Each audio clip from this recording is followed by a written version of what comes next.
Mi nome é Zoraida Molina Arndel. Salmo 26. Me tá inocente, Senhor. Dá-me justiça, Senhor. Me arriba vida inocente. Me apone minha confiança no Senhor, sem vacilar em nenhum momento. Ristra-me, Senhor. Examina-me. Teste meu coração, minha consciência. Me apone boa bondade dilante. Me arriba segundo boa verdade. Me nota sinta correndo não falso. Me nota anda com estão que está trastia. Mal companhia ta llenami com asco. Me tabai sinta dentro de malhechor. A mim por lava mandem inocência. Te passa rond de bo altar, Senhor. Pa canta bo alabança na voz alto. E pa conta de turbo milagre não. Senhor, me ta estima e cas.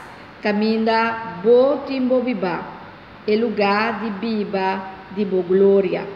No bentami a foco malhechor não, ni mi vida junto com o assassino não. Que tem crime não pegar na mão. E na mão direita, yen de picar malga não. A mim que riba vida inocente. Salva-me, mostra-me compaixão. Mi pia ta plantada em terra firme. Lo me bendicionar, Senhor, em grande reunião de seu povo. O salmo aqui é um salmo em qual nós pedimos a Deus justiça, diz a Deus que nós está inocente.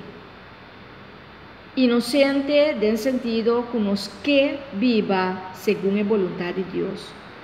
Inocente no sentido que nós que para Deus viva de nosso coração.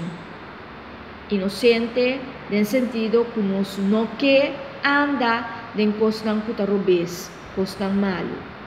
E também nós temos que dar claim e que perseverar em oração e comunicação com Deus para assim Deus sua misericórdia por cai. Riba nós, riba todos que nós estima, nossa família e riba nossa vida completo.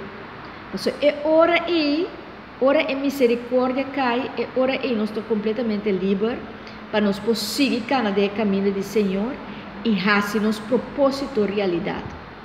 É importante para nós estar bom com Deus, estar bom com Ele, atender assunto não com abai robes, com Ele. Então assim seguir cana e seguir fazer o qual que Deus ha criado para queda de inocência e pureza de Deus e turcos lo cana bom.